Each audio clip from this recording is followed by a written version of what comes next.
Welcome dear students, आप सभी का स्वागत है हमारे यूट्यूब चैनल पे। तो दोस्तों, यह video MP board class 10th students के लिए काफ़ी ज़्यादा इंपॉर्टेंट होने वाला है, क्योंकि इस वीडियो में हम करने वाले हैं सेट बी इंग्लिश का कंप्लीट पूरा सॉल्यूशन मैं इसमें करवाऊंगा।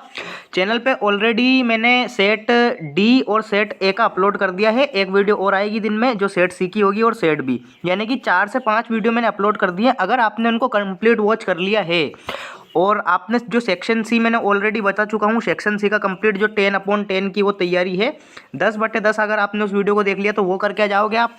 उसके बाद मैंने एक एमसीक्यूज़ वाला वीडियो भी बना रखा है, जिसमें आपके 4 से 6 ऑब्जेक्टिव आते हैं, ठीक है, जो आपकी फर्स्ट फ्लाइट वाली बुक है उसमें से टेक्स्ट बुक में से आते हैं। तो उसके लिए भी वीडियो ऑलरेडी अपलोडेड है। सबका जो लिंक है मैं कमेंट बॉक्स में पिन कर दूंगा, तो आपको उन्हें भी वॉच करना है, प्लस ये वीडियो भी आपको कंप्लीट वॉच करना है। यकीन मानिए, अगर आपने इतने मेरे जो द्वारा बताए गए हैं वीडियोस इतने आपने कर लिए, कम से कम 5-6 वीडियोस मैंने बता चुका हूँ इंग्लिश के, इतने आपने कर लिए तो 75 का आपका पेपर आता है, तो 75/75 आप छाप के आओगे, ये मेरा आपसे वादा है, ठीक है। चलिए, तो अगर आपने चैनल को अभी भी सब्सक्राइब नहीं किया है तो सब्सक्राइब कर लें, वीडियो को लाइक कर दें, ठीक है। चलिए शुरू करते हैं बिना किसी टाइम को बर्बाद किए। Set B class 10th English, कल आपका पेपर होने वाला है 19 फरवरी को। टाइम आपको 3 आवर्स मिलता है, टोटल मार्क्स 75। चलिए शुरू करते हैं। बहुत ही ज़्यादा इंपॉर्टेंट है, वीडियो को स्किप नहीं करना है, पूरा कंप्लीट वॉच करना है, और पीछे के वीडियोस को भी एक बार आप रिपीट कर सकते हैं। चलिए शुरू करते हैं। चलिए, सबसे पहले मैं बहुत बार आपको बता चुका हूँ ऑलरेडी वीडियोस में, एक बार और बता देता हूँ कि सबसे पहले आपका 5 मार्क्स का पैसेज आता है, इसमें से लाइन टू लाइन मिल जाएगी आपको। देन अगेन 5 मार्क्स का पैसेज आता है। देन आपका 4 मार्क्स का पैसेज आता है, जिसमें आपको नोट एंड समरी या फिर टाइटल लिखना होता है। देन 3 मार्क्स का एक बुक में से आपकी जो है उसमें से एक पैसेज आता है, और अगेन 3 मार्क्स का एक पैसेज आता है, यानी कि 5, 10, 14 और 14 और 6 20 मार्क्स के तो हो गए आपके पैसेज। 20 मार्क्स के पैसेज आते हैं, जिनको आप पेपर में से बस आपको क्या करना है, बस पेपर में से लाइन छांट के कॉपी में लिखनी है। यानी कि 20 मार्क्स तो ये मैं मानता हूँ कि फ्री फंड के नंबर है, ठीक है। तो इस प्रकार से आपको करना है। इनकी मैं अप्रोच बार बार बता चुका हूँ कि पहले आपको जो याद है उन क्वेश्चंस को टारगेट कीजिए। देन आप पैसेज को अच्छी तरह से 2-3 बार रीड कीजिए, उनका थोड़ा सा हिंदी में समझने की कोशिश कीजिए, और इतना इजीली आप कर पाएंगे कि मतलब पूछो ही मत, ठीक है। तो 2 से 3 बार आप उनको पढ़िए और देन उनके आंसर्स दीजिए। चलिए, तो इस प्रकार से हम इस पैसेज को समझते हैं। इससे क्या है, आपकी रीडिंग में बार बार बोल रहा हूँ कि रीडिंग कैपेसिटी बढ़ेगी और आप इस प्रकार से एग्जाम में अप्रोच कर पाएंगे। चलिए शुरू करते हैं। इसका मैं कंप्लीट ट्रांसलेशन आपको बता देता हूँ, लाइन टू लाइन समझेंगे और आंसर ऑटोमेटिकली आप दे पाएंगे। चलिए, read the following passage carefully and the answers the questions given below. चलिए, लॉन्ग एगो इन मंगोलिया, यानी कि बहुत समय पहले की बात है, मंगोलिया में देयर लिव्ड एन एम्परर, यानी कि वहाँ एक राजा रहता था। एम्परर मतलब होता है राजा। हु फियर्ड ग्रोइंग ओल्ड, यानी कि उसे बूढ़ा होने से डर लगता था, ठीक है। फियर्ड का मतलब डर लगता था, ग्रोइंग ओल्ड यानी कि बूढ़ा होने से, ठीक है। तो मंगोलिया में बहुत समय पहले एक राजा रहता था, उसे क्या लगता था, बूढ़ा होने से डर लगता था, ठीक है। चलिए, वन डे यानी कि एक दिन, ही सा an old man in the street, यानी कि उसने एक गली में एक बूढ़े आदमी को देखा। Upset at being reminded that somebody he too would age, he ordered all the old people to leave his end, यानी कि उसको देखकर उसे ऐसा लगा कि मैं भी बूढ़ा हूँगा, तो उसे डर लगा कि मैं भी बूढ़ा हो जाऊँगा। तो उसने क्या किया, ऑर्डर दे दिया ओल्ड पीपल को, यानी कि बूढ़े लोगों को, टू लीव हिज लैंड, यानी कि उसका जो ये भूमि है उसको छोड़ने का उसने आदेश दे दिया, ठीक है। चलिए, one day A violent storm swept the kingdom, यानी कि एक दिन राज्य में भयंकर तूफान आ गया।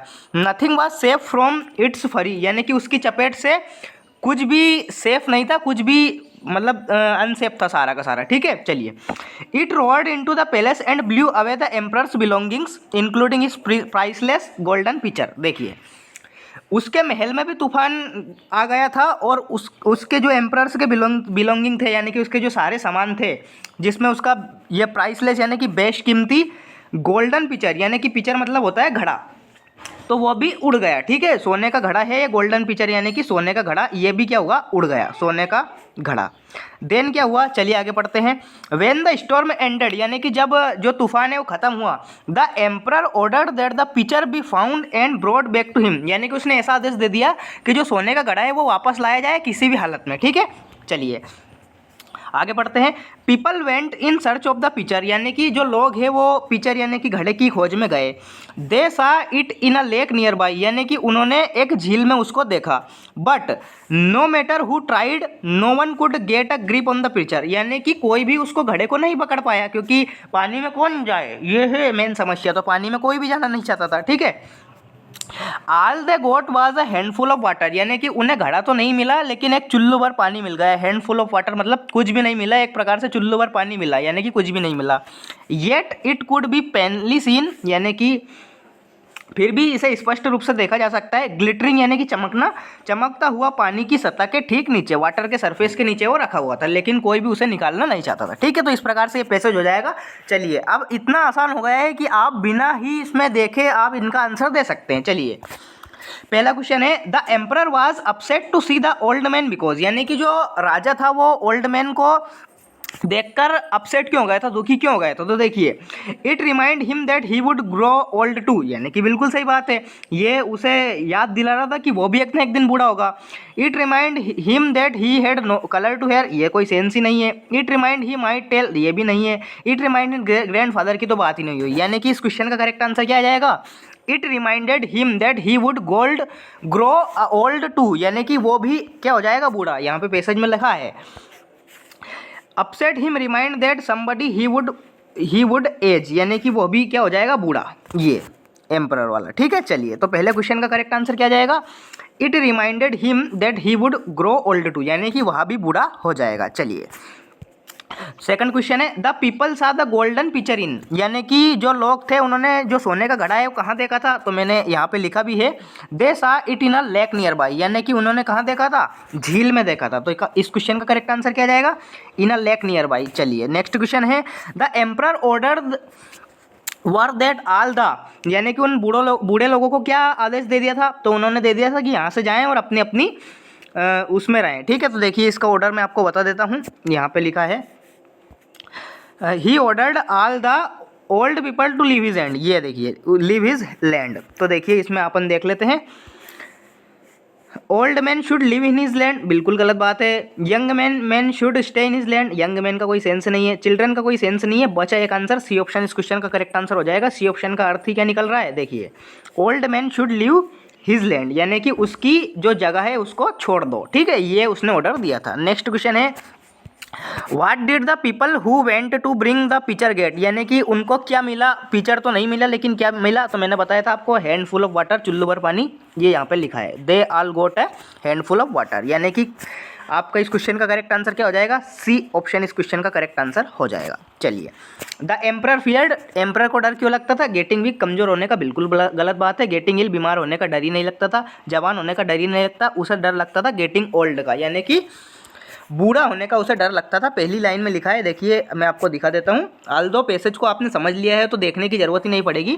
Mongolia there lived a emperor who feared growing old, यानी कि उसे बूढ़ा होने से डर लगता था। तो इस क्वेश्चन का करेक्ट आंसर क्या आ जाएगा, डी ऑप्शन इस क्वेश्चन का करेक्ट आंसर आ जाएगा।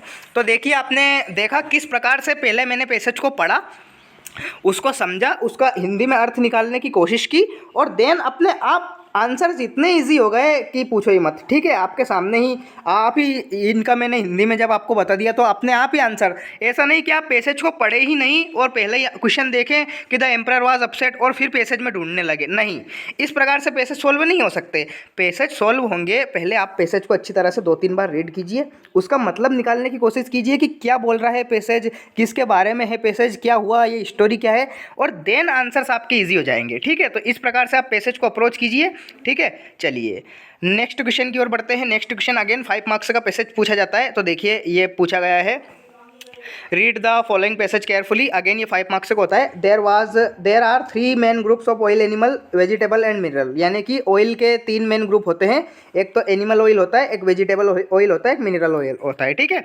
तो चलिए, इस प्रकार से आप इसको कंप्लीट रीड कीजिए। यहाँ पे मैं इसका अर्थ नहीं बता पाऊंगा क्योंकि वीडियो बहुत ही ज़्यादा लंबा हो जाएगा, ठीक है। चलिए, तो आप इसको कंप्लीट रीड कीजिए और इसके आंसर भी देखिए। चलिए, आंसर मैं बता देता हूँ, आप मैच कर लेना, ठीक है। चलिए, तो शुरू करते हैं। पहला जो क्वेश्चन है पूछा गया है, चलिए, the main source of animal oil is, तो देखिए पैसेज में लिखा है the main source of animal oil is whale, ठीक है, ए ऑप्शन इस क्वेश्चन का करेक्ट आंसर आपका होगा। पैसेज को पहले रीड कीजिए देन आंसर मैच करना है आपको, ठीक है। Vegetable oil is mainly used for, देखिए वेजिटेबल ऑयल जो है अपना सब्जी का तेल, उसका मेन यूज़ क्या है तो कुकिंग, यानी कि खाना बनाना उसका मेन यूज़ है। ए ऑप्शन इस क्वेश्चन का करेक्ट आंसर आ जाएगा। नेक्स्ट क्वेश्चन है the dash of fish yield nourishing oil, तो देखिए लीवर इस क्वेश्चन का करेक्ट आंसर आएगा, सी ऑप्शन, ठीक है। मैंने पैसेज को ऑलरेडी रीड कर लिया था और इसमें मैंने आंसर बना लिए थे, ठीक है। देखिए यहाँ पे लिखा है the levers of the code, ये वाला, ठीक है। इस प्रकार से मैंने सारे आंसर मैच कर लिए थे, तो आप भी पैसेज को रीड कीजिए देन आप इसके आंसर दे सकते हैं, ठीक है। चलिए, the thick protective covering of fat well is called, तो इसे कहते हैं ब्लबर, ठीक है। जो पतली सी, ठीक है, होती है वो क्या बोलते हैं प्रोटेक्टिव कवरिंग, यानी कि एक उसके व्हेल की जो मछली होती है उसकी चमड़ी, यानी कि वो प्रोटेक्टिंग चमड़ी होती है, उसे क्या कहते हैं तो उसे कहते हैं ब्लबर, ठीक है। ब्लबर पैसेज में लिखा है तो आप उसका देख सकते हैं। नेक्स्ट क्वेश्चन है right the noun form of word protection, तो देखिए नाउन फॉर्म क्या होगा प्रोटेक्शन का, देखिए प्रोटेक्ट होती है वर्ब, प्रोटेक्ट का मतलब होता है रक्षा करना, तो प्रोटेक्ट का नाउन फॉर्म हो जाएगा प्रोटेक्शन, ठीक है, प्रोटेक्शन।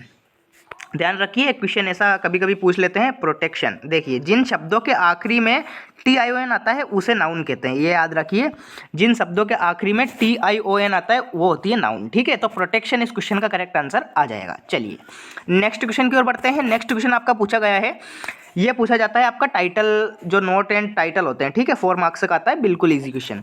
देखिए the heart is one of the most vital components of the human body, तो देखिए मानव के हृदय के बारे में बोला गया है। The heart of the human body has the continuous job to keep oxygen rich blood flowing through the body all the body cells, यानी कि अपना जो हृदय है उसके बारे में कंप्लीट बताया गया है कि देखिए अपना हृदय क्या काम करता है, अपने जो ब्लड होता है उसको पंपिंग करने का काम करता है, यानी कि रोज ये, ठीक है, ये ऐसा पंपिंग करता है, ये पूरा बताया गया है। इसको आप कंप्लीट रीड कीजिए। इसका जो मैं टाइटल बता देता हूँ तो टाइटल तो सब बता देगा, हार्ट, ठीक है, ह्यूमन बॉडी हार्ट लिख सकते हैं आप, हार्ट ऑफ ह्यूमन बॉडी कुछ भी लिख सकते हैं, या फिर हार्ट भी लिखेंगे तो चल जाएगा। तो ये तो होगा आपका टाइटल। नोट्स आप मेन पॉइंट छांट के लिख सकते हैं, किस प्रकार से, जैसे कि आप लिख सकते हैं सबसे पहला पॉइंट डाला आपने वर्क ऑफ हार्ट, ये डाल दो वर्क ऑफ हार्ट, ठीक है, वर्क ऑफ हार्ट करके फिर 1.1 डाल के आप लिख सकते हैं क्या काम करता है, तो देखिए यहाँ पे दे रखा है the body has continuous to job to keep oxygen rich blood flowing, ऐसा लिख सकते हैं आप, ऑक्सीजन रिच ब्लड फ्लोइंग, ठीक है। सेकंड आप लिख सकते हैं 1.2 करके पंपिंग द ब्लड, ऐसा करके, ठीक है। ऐसे इस प्रकार से आप बना सकते हैं, बिल्कुल ईजिली आप कर पाएंगे, ठीक है। तो 4 मार्क्स आपको इजीली आपको प्राप्त हो जाएंगे। चलिए नेक्स्ट क्वेश्चन की ओर बढ़ते हैं। यहाँ से होती है सेक्शन बी की शुरुआत। चलिए सेक्शन बी राइटिंग का होता है, पूरा ग्रामर बोल सकते हैं अपन, एप्लीकेशन ऐसे वगैरह आते हैं इसमें।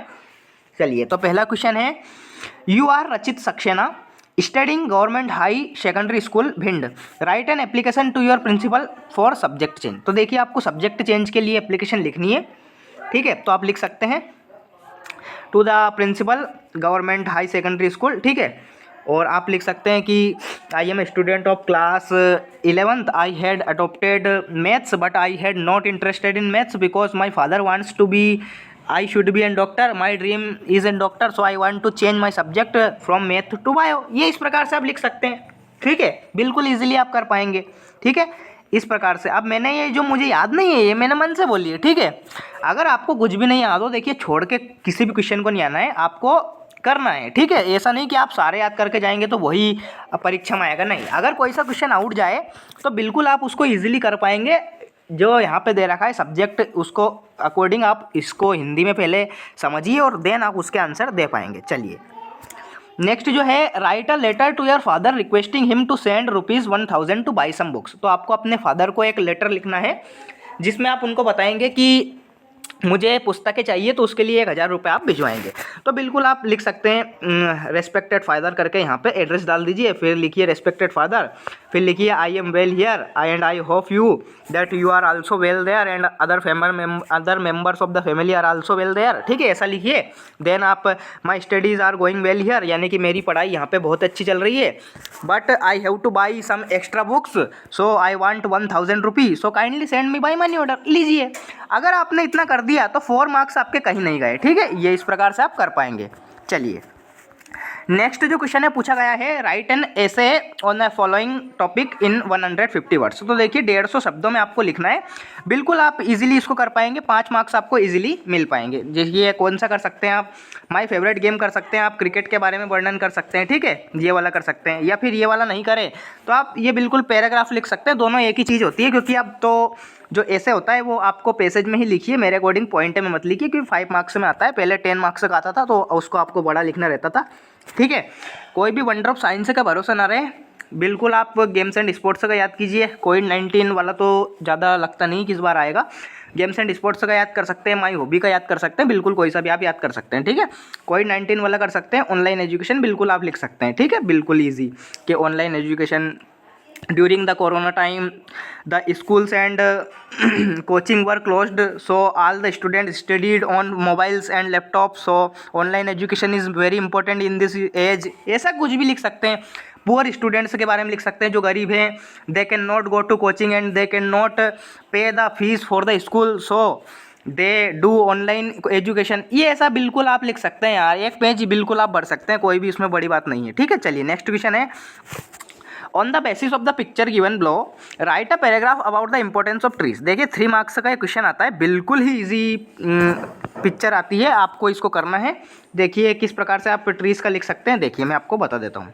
देखिए यहाँ पे लिखा ही हुआ है इंपॉर्टेंस ऑफ ट्रीज, तो आप लिख सकते हैं सबसे पहली लाइन के trees are boon of nature, यानी कि ये क्या होते हैं, प्रकृति का वरदान होते हैं, ठीक है।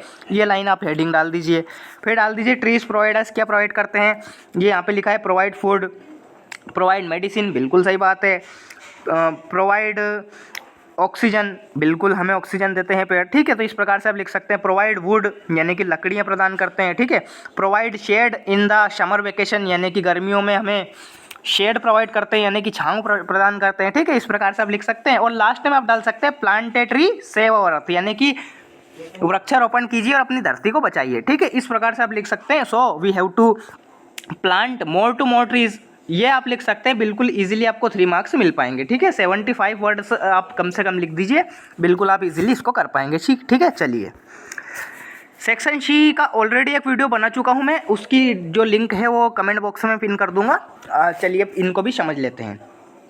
पहला जो क्वेश्चन है, there is not dash water in the pool, यानी कि जो अपना पुल है उसमें कोई भी पानी नहीं है। देखिए मैनी होगा नहीं, क्योंकि मैनी आता है काउंटेबल नाउन्स के लिए, वाटर को हम गिन नहीं सकते।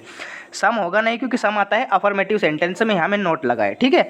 तो नोट के अकॉर्डिंग क्या आ जाएगा, एनी, इस क्वेश्चन का करेक्ट आंसर आपका आ जाएगा, ठीक है। Any, there is not any water in the pool, यानी कि तालाब में कोई भी पानी नहीं है, ये हो जाएगा इसका। चलिए his father is dash MLA, already मैं बता चुका हूँ आर्टिकल का MLA, ये हम पढ़ेंगे MLA। तो सबसे पहला वर्ड क्या आया, ए। अब एक इकाई के बीच में है, हिंदी प्रोनाउंसिएशन में आ से आहा के बीच में स्थित है, तो आ से आहा के लिए हम क्या लगाएंगे, आ से आहा के लिए हम लगाएंगे एन, ठीक है। एन इस क्वेश्चन का करेक्ट आंसर हो जाएगा। चलिए नेक्स्ट क्वेश्चन है, Bhopal is larger dash Gwalior. तो देखिए जब लार्जर यानी कि जो पॉजिटिव के बाद आती है, कंपैरेटिव डिग्री की तुलना हम किसी से करें, यानी कि भोपाल बड़ा है ग्वालियर से, तो वहाँ पे देन इस क्वेश्चन का करेक्ट आंसर आ जाता है, ठीक है। ऑलवेज याद रखिए कि जो पॉजिटिव के बाद आती है कंपैरेटिव डिग्री, फिर आती है सुपरलेटिव डिग्री, ठीक है। तो कंपैरेटिव अगर हम किसी की तुलना करें तो वहाँ पे देन आएगा, ठीक है। चलिए नेक्स्ट क्वेश्चन है, the report was dash last week, यानी कि ये पैसिव वॉइस में है कि ये रिपोर्ट जो है वो लास्ट वीक लिखी गई है, ठीक है। तो पास्ट में लिखी गई है, पैसिव वॉइस है, वाज लगा है, तो यहाँ राइट की थर्ड फॉर्म लगाएंगे, तो राइट की थर्ड फॉर्म हो जाएगी रिटर्न, ठीक है। रिटर्न इस क्वेश्चन का करेक्ट आंसर आ जाएगा पैसिव वॉइस के लिए। चलिए I have been here dash Monday, तो देखिए पॉइंट ऑफ टाइम और पीरियड ऑफ टाइम का कॉन्सेप्ट है। अगर कोई सा हो पॉइंट ऑफ टाइम, तो पॉइंट ऑफ टाइम के लिए लगता है यहाँ पे हमेशा सिंस, ठीक है। जैसे कि मंडे हो, कोई सा फेस्टिवल आ जाए, कोई 1945 आ जाए, ये पॉइंट हो गया, ठीक है, एक स्पेशल टाइम। लेकिन अगर आ जाए पीरियड ऑफ टाइम, जैसे कि पीरियड ऑफ टाइम जैसे कि आ जाए 2 मंथ्स। अब 2 मंथ्स है तो सही, लेकिन कौन से 2 मंथ्स, ये जुलाई अगस्त वाले 2 मंथ्स है, जनवरी फरवरी, हमें कोई आइडिया नहीं है, तो यहाँ पे इसके अकॉर्डिंग लगता है 4, ठीक है, 4 लगता है। चलिए तो यहाँ पे क्या आ जाएगा, I have been here dash Monday, यानी कि मैं यहाँ सोमवार से हूँ, तो सिंस इस क्वेश्चन का करेक्ट आंसर आ जाएगा सिंस, क्योंकि मंडे के अकॉर्डिंग क्या लग जाएगा यहाँ पे, सिंस। चलिए नेक्स्ट क्वेश्चन है, लुक डैश यू लीव, बिल्कुल ये तो एक कहावत है कि कुछ भी करने से पहले हमें सोचना चाहिए, या फिर इसका ऐसा बोल सकते हैं हम कि छलांग लगाने से पहले हमें देखना चाहिए। ठीक है, तो क्या जाएगा इस क्वेश्चन का correct answer, look before you leap. ठीक है, बिफोर, ये कहावत है, इसको तो आप रट लीजिए, लुक बिफोर यू लीप। इस क्वेश्चन का करेक्ट आंसर हो जाएगा लुक बिफोर यू लीप। चलिए नेक्स्ट क्वेश्चन है डू एज डायरेक्टेड। देखिए इफ और अनलेस का कॉन्सेप्ट मैं बार बार समझा चुका हूँ। अगर आपने वीडियो नहीं देखी है तो बहुत बड़ी गलती कर रहे हैं आप, फिर जाके पछताना पड़ेगा आपको, बार बार बोल रहा हूँ। ठीक है, वीडियो कंप्लीट वॉच करना है आपको। ऑलरेडी सेक्शन सी का कंप्लीट मैं सॉल्यूशन बता चुका हूँ, उस वीडियो को कंप्लीट वॉच कीजिए। चलिए यहाँ पे भी वैसे मैं समझाऊंगा, ऐसा नहीं कि यहाँ पे नहीं समझाऊंगा। If she does not come on time she will miss the train. देखिए इसका मतलब क्या निकाल रहा है, पहले हमको इसको हिंदी में पढ़ना रहता है कि अगर वह टाइम पे नहीं आती है तो वह ट्रेन उसकी छूट जाएगी, वो उसकी ट्रेन को छोड़ देगी।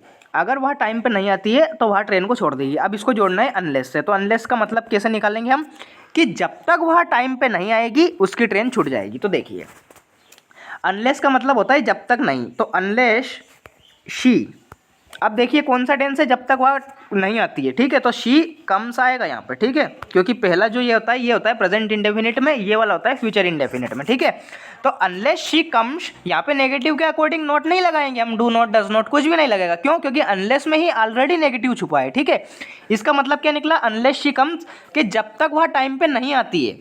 तो unless she comes on time, यानी कि जब तक वह टाइम पे नहीं आती है, और देन पूरा सेम रहेगा, she will miss the train. इस प्रकार से इसका आंसर हो जाएगा। चलिए नेक्स्ट क्वेश्चन है ही हैज़ टेकन टी, इसको इंट्रोगेटिव बनाना है। तो देखिए इसका इंट्रोगेटिव कैसे बनेगा, देखिए ये प्रेजेंट आपका परफेक्ट का है, तो सबसे पहले हैज़ इसकी हेल्पिंग वर्ब होगी, हैज़ के बाद आ जाएगा ही। टेकन ऐसा का ऐसा ही रहेगा, क्योंकि जो परफेक्ट टेंस होता है उसमें थर्ड फॉर्म लगती है, चाहे सेंटेंस आपका इंट्रोगेटिव हो, चाहे नेगेटिव हो, चाहे अफर्मेटिव हो, कुछ भी हो, उससे फर्क नहीं पड़ता। तो हैज़ ही टेकन टी, ये इस क्वेश्चन का करेक्ट आंसर आ जाएगा। पीछे क्वेश्चन मार्क लगाना ना भूले, क्योंकि कई बार इसका नंबर काट लेते हैं एग्जामिनर। ठीक है, ये चलिए नेक्स्ट क्वेश्चन है Ishan agreed to dance with us, इसको नेगेटिव बनाना है। तो देखिए ईशान एज इट इज रहेगा, Ishan.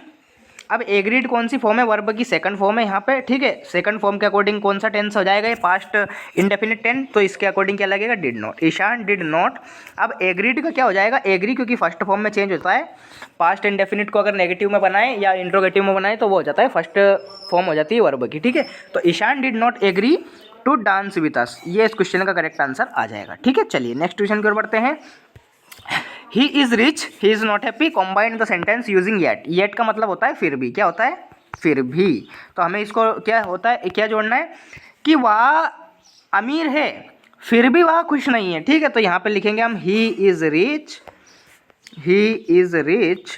Yet he is not happy, यानी कि इसका मतलब क्या हो गया कि वह अमीर है फिर भी वह खुश नहीं है। ये इस प्रकार से आपको येट से जोड़ना है। ठीक है, चलिए लास्ट क्वेश्चन है आपका the garden has lovely flowers the garden is in front of my house. तो इसको रिलेटिव क्लाउज से जोड़ना है। तो मैंने ऑलरेडी रिलेटिव क्लाउज को समझा दिया है, आपने वीडियो नहीं देखा है तो बार बार बोल रहा हूँ, आप ज़िंदगी की सबसे बड़ी गलती कर रहे हैं, बहुत ही ज़्यादा पछताना पड़ेगा आपको, क्योंकि ऑलरेडी मैंने 10/10 जब आपसे वादा कर दिया कि आपने वीडियो देख लिया है तो 10/10 आप सेक्शन सी के करके आओगे, तो फिर आपको टेंशन लेने की ज़रूरत ही नहीं है। वीडियो को कंप्लीट वॉच कर लिए प्लीज। ठीक है, चलिए रिक्वेस्ट है आपसे, वीडियो को कंप्लीट वॉच कीजिए, इसमें आपका ही फ़ायदा है। ठीक है, चलिए देखिए रिलेटिव क्लाउज क्या होता है, मैंने आपको बताया कि हु से अगर जोड़ते हैं तो हु से किसके लिए जोड़ते हैं, हम व्यक्ति के लिए जोड़ते हैं। ठीक है, काय के लिए, व्यक्ति के लिए। चलिए वेयर जो होता है, वेयर होता है किसी जगह के लिए, जगह, जैसे कि मैं बोल दूं कि ये वह जगह है जहां मैं पैदा हुआ था, तो this is the place where I was born, ऐसा। और विच जो होता है, विच ये होता है किसी थिंग के लिए, वस्तु के लिए। ठीक है, तो यहाँ पे गार्डन एक वस्तु है, तो इसलिए हम इसको जोड़ेंगे काय से, विच से, कि इस गार्डन में लवली फ्लावर्स हैं जो कि मेरे घर के सामने है। ठीक है, तो यहाँ पे आप लिखेंगे, पहला ये जोड़ सकते हैं या इससे जोड़ सकते हैं, कोई उससे फ़र्क नहीं पड़ेगा। तो पहले मैं लिखूंगा कि जो गार्डन मेरे घर के सामने है उसमें बहुत सारे अच्छे फूल हैं। ठीक है, या फिर आप लिख सकते हैं द गार्डन हैज़, ये वाली लाइन और फिर ये जोड़ सकते हैं। तो देखिए the garden has lovely flowers as it is रहेगा सेम पूरा, the garden has lovely flowers, यानी कि गार्डन में लवली फ्लावर्स हैं, विच जो कि, अब ये द गार्डन नहीं आएगा क्योंकि विच का ही मतलब क्या होगा, जो कि, which is in front of my house. ठीक है, इस प्रकार से आप लिखेंगे the garden has lovely flowers which is in front of my house. ऐसा आपको करना है और आपको 1 मार्क मिल जाएगा। ठीक है, तो आई होप आपको समझ में आया होगा। सेक्शन सी कंप्लीट मैंने सॉल्यूशन इसका बता दिया है। ऑलरेडी चैनल पे वीडियो बना हुआ है, बार बार बोल रहा हूँ क्योंकि उसमें से ही आना है। देखिए, ठीक है, चलिए एक और छूट गया है, इसको भी अपन देख लेते हैं। चलिए, I have not seen Mohan since 6 years, यानी कि मैंने मोहन को 6 साल से नहीं देखा है। तो मैंने ऑलरेडी बताया है कि पीरियड ऑफ टाइम के लिए क्या लगता है। अब 6 साल तो है, लेकिन 6 साल कौन सा फिक्स ही नहीं है, तो एक पीरियड होगा ना। तो पीरियड ऑफ टाइम के लिए क्या लगता है, 4 लगता है। अनिश्चित समय के लिए क्या लगता है, 4 लगता है। ठीक है, तो यहाँ पे सिंस की जगह क्या आ जाएगा, सिंस की जगह 4 आ जाएगा और ये सेंटेंस करेक्ट हो जाएगा कि I have not seen Mohan for 6 years. ठीक है, इस प्रकार से आपको करेक्ट करना है। चलिए, तो सेक्शन सी यहाँ पे इस प्रकार से कंप्लीट होता है अपना। नेक्स्ट जो क्वेश्चन है सेक्शन डी टेक्स्ट बुक। देखिए, ऑब्जेक्टिव पूछे जाते हैं। ऑलरेडी मैंने टॉप 50 MCQs का वीडियो बना दिया है, चैनल पे डला हुआ है, कमेंट बॉक्स में लिंक में दे दूंगा, उसको कंप्लीट वॉच करना है। 4 मार्क्स पक्के। ठीक है, चलिए पढ़ लेते हैं इनको, इनके आंसर भी देख लेते हैं। What did Lencho think of the post office employ. तो देखिए, जो लेंचो है उसने जो पोस्ट ऑफिस के एम्प्लॉयज़ थे उसने जो लेटर दिया था वो भगवान के लिए, तो उसने क्या सोचा था, उसने सोचा था कि बंच ऑफ क्रुक्स है, यानी कि बंच ऑफ क्रुक्स यानी कि बदमाशों का झुंड। ठीक है, गंदे लोग, ये सोचा था उसने पोस्ट ऑफिस के एम्प्लॉयज़ को, बदमाशों का झुंड। ठीक है, ये सोचा था उसने। चलिए, according to Nelson Mandela what is courage. Nelson Mandela के अकॉर्डिंग साहस क्या है। ठीक है, तो उसने क्या बोला था, ट्रियम्फ होता है। ट्रियम्फ का मतलब क्या होता है, ट्रियम्फ और विक्ट्री एक ही चीज़ होती है। दोनों का मतलब क्या होता है, ट्रियम्फ और विक्ट्री दोनों का मतलब होता है विजय। ठीक है, विजय प्राप्त करना। तो किसके ऊपर विजय, लव यानी कि प्यार के ऊपर विजय, बिल्कुल गलत बात है। पॉवर्टी गरीबी के ऊपर विजय, बिल्कुल गलत बात है। सेल्फिशनेस यानी कि स्वार्थ, बिल्कुल गलत बात है। ट्रियम्फ और फियर इस क्वेश्चन का करेक्ट आंसर आ जाएगा, यानी कि डर के ऊपर विजय प्राप्त करना ही साहस है। ठीक है, ये उसने बोला था, तो बी ऑप्शन इस क्वेश्चन का करेक्ट आंसर आ जाएगा। नेक्स्ट क्वेश्चन है Amanda wants to be an orphan. तो देखिए, अमांडा ऑर्फन क्यों बनना चाहती थी, क्योंकि देखिए to feel the condition of an orphan, बिल्कुल गलत बात है। देखिए, वो कंडीशन फील करना ही नहीं चाहती थी। टू अवॉइड गोइंग स्कूल, ये कोई बात ही नहीं हुई। टू प्ले विथ ऑर्फन, ये भी बिल्कुल बात नहीं हुई। To enjoy the freedom that an orphan is, बिल्कुल सही बात है। वो एक ऐसा आज़ादी चाहती थी जो अनाथ के पास होती है, ऐसी वो चाहती थी। ठीक है, वो जलपरी भी बनना चाहती थी। आपने पार्ट पढ़ा होगा, बिल्कुल इजी है वो पार्ट। ठीक है, तो इस प्रकार से इसका आंसर क्या हो जाएगा, बी ऑप्शन इस क्वेश्चन का करेक्ट आंसर हो जाएगा। टू एंजॉय द फ्रीडम यानी कि आज़ादी जो ऑर्फन यानी कि अनाथों को मिलती है, ऐसी वो एंजॉय करना चाहती थी उसको। तो बी ऑप्शन इस क्वेश्चन का करेक्ट आंसर आ जाएगा। नेक्स्ट क्वेश्चन है आपका, what is the colour of the ramparts of the young lady. तो देखिए, यंग लेडी के उसके कलर क्या है, तो हनी इस क्वेश्चन का करेक्ट आंसर आ जाएगा, हनी कलर के थे। ठीक है, तो बी ऑप्शन इस क्वेश्चन का करेक्ट आंसर आपका आ जाएगा। नेक्स्ट क्वेश्चन की ओर बढ़ते हैं। देखिए, नेक्स्ट क्वेश्चन मैंने ऑलरेडी आपको बताया है कि जो पैसेज आता है आपका 3 मार्क्स के, एक पैसेज आता है आपका टेक्स्ट बुक में से, एक क्वेश्चन आता है आपका पोएम में से। ठीक है, ये पैसेज आता है, 2 पैसेज आते हैं 3 मार्क्स के, तो उनको आपको जल्दी देख लेते हैं जल्दी से। देखिए, जो आपका पार्ट है वो सरमन वाला जो गौतम बुद्ध ने दिया था, द सरमन एट क्या बोलते हैं बनारस, वो वाला है। चलिए, ही वंडर्ड फॉर 7 ईयर्स यानी कि वो 7 साल के लिए भटका था, कौन, Gautam Buddha. And finally set down under a peepal tree, और अंततः पीपल ट्री जो होता है आपका पीपल का पेड़, उसके नीचे बैठा था। वेयर ही वोड टू स्टे अंटिल एनलाइटमेंट केम, यानी कि उन्होंने, वोड का मतलब होता है शपथ ली थी। ठीक है, क्या ली थी, शपथ ली थी। ठीक है, चलिए, एनलाइटमेंट यानी कि होता है प्रबोध, या ठीक है, प्रबोध जो ज्ञान होता है, शिक्षा होती है, उसे कहते हैं एनलाइटमेंट। ठीक है, चलिए, enlightenment after 7 days he renamed the tree the Bodhi tree, यानी कि उनको उसने नाम दिया था Bodhi tree. And began to teach to share near his understanding, बिल्कुल सही बात है। At the point he became know as Buddha, यानी कि बुद्धा का मतलब क्या होता है, the awakened the or the lightened, यानी कि एवकेंड का मतलब होता है जागरूक होना, और एनलाइटेंड का मतलब होता है प्रबोध। प्रबोध मतलब होता है एक प्रकार से शिक्षा। ठीक है, एनलाइटमेंट। चलिए आगे पढ़ते हैं इसको। The Buddha preached his first sermon eight the city of Banaras, यानी कि जो गौतम बुद्ध था उसने प्रीच्ड का मतलब होता है दिया था, उपदेश, हिज फर्स्ट सरमन, सरमन मतलब होता है एक प्रकार से उपदेश, प्रवचन, ठीक है, उपदेश at the city of Banaras में दिया था, ठीक है। Most holy of dipping places on the river Ganges that sermon has been preserved and it is given here, it reflect the Buddha wisdom about the incredible king of suffering, ठीक है। तो इस प्रकार से आपका पैसेज आप रीड कर सकते हैं। चलिए इसके क्वेश्चंस को पढ़ते हैं और देन इसके आंसर्स आप दे पाएंगे। चलिए पहला जो क्वेश्चन है वो दे रखा है, विच ऑफ द फॉलोइंग है similar word to the word Buddha. तो देखिए बुद्ध का क्या मतलब होता है, यहाँ पे लिखा रहा है द अवेकेंड और द एनलाइटमेंट, यानी कि क्या होता है, प्रबोधन, एक प्रकार से प्रबोधन या फिर शिक्षा। बुद्ध का मतलब यही होता है, प्रबोधन या फिर शिक्षा, ठीक है, इसे बोलते हैं क्या, बुद्ध। तो देखिए कौन सा आपका ऑप्शन आ जाएगा, द एनलाइटेंड वन, यानी कि बी ऑप्शन इस क्वेश्चन का करेक्ट आंसर आ जाएगा। चलिए नेक्स्ट क्वेश्चन है, where did he vow to stay until his enlightenment can, यानी कि उसने कहाँ पे रुकने की शपथ ली थी। तो देखिए यहाँ पे लिखा है he sat down under a peepal tree, peepal tree के नीचे बैठने की, where he vowed to stay until enlightenment come, यानी कि उसने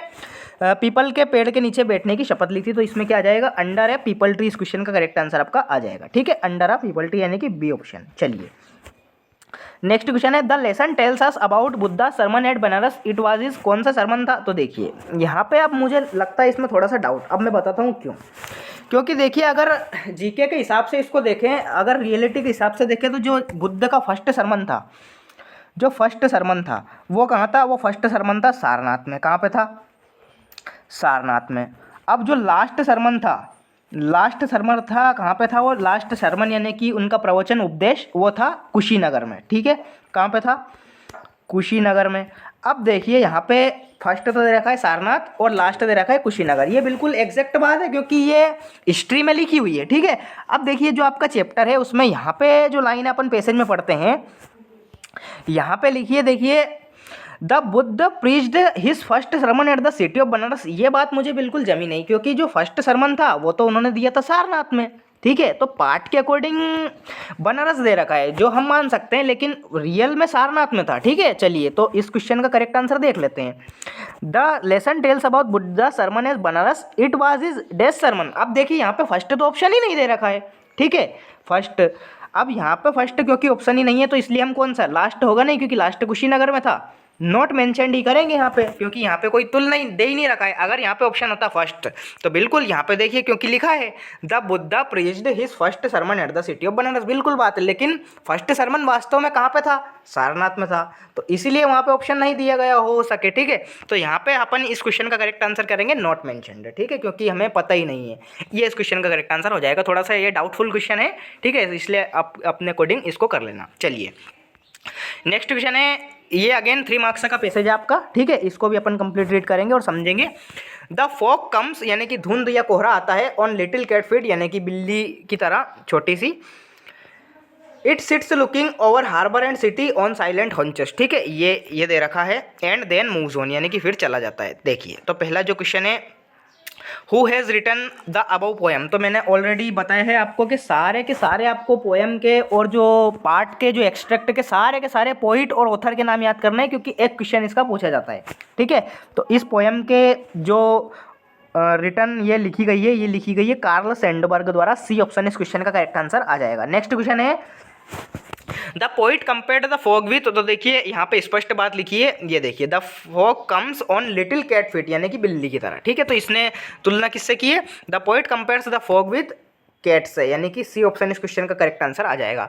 how does the fog arrive and depart, यानी कि धुंध कैसे आती है और चली जाती है, तो यहाँ पे लिखा है एंड साइलेंट ऑन चेस्ट, ठीक है, यानी कि चुपचाप आती है और चुपचाप चली जाती है। तो कौन सा आंसर आ जाएगा आपका, बी ऑप्शन इस क्वेश्चन का करेक्ट आंसर आ जाएगा, साइलेंटली आती है और साइलेंटली चली जाती है, ठीक है। तो इस प्रकार से पैसेज हो जाएगा, बिल्कुल ईजी क्वेश्चन थे, ठीक है।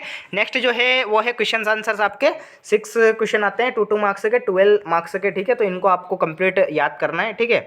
How did the rain change, what happened to Lencho's field, ये वाला, ये सारे के सारे इंपॉर्टेंट क्वेश्चन है, आपको इनको याद करना है। चलिए ये पोएम में से पूछे जाते हैं 2 क्वेश्चन 2 मार्क्स के, यानी कि 4 मार्क्स के आते हैं आपके, ये भी काफ़ी ज़्यादा इंपॉर्टेंट है, इनको भी आप याद कीजिए, ठीक है। चलिए अगेन आपके 3 क्वेश्चन में से आपको एनी 2 करने रहते हैं। ये भी आपकी जो फुटप्रिंट वाली है वो उसमें से पूछे जाते हैं 4 मार्क्स के, ठीक है। ये देन आपका एक लॉन्ग का क्वेश्चन आता है आपका पोएम में से, एक लॉन्ग का क्वेश्चन आता है 3 मार्क्स का आपका एक्सट्रैक्ट जो आपकी पोएम होती है, और एक आता है फर्स्ट फ्लाइट में से, और एक आता है आपका फुटप्रिंट्स उस वो फिट वाली बुक में से, ठीक है। तो 3-3 मार्क्स के 3 क्वेश्चन आते हैं, तो इनको भी आपको ध्यान रखना है, ठीक है।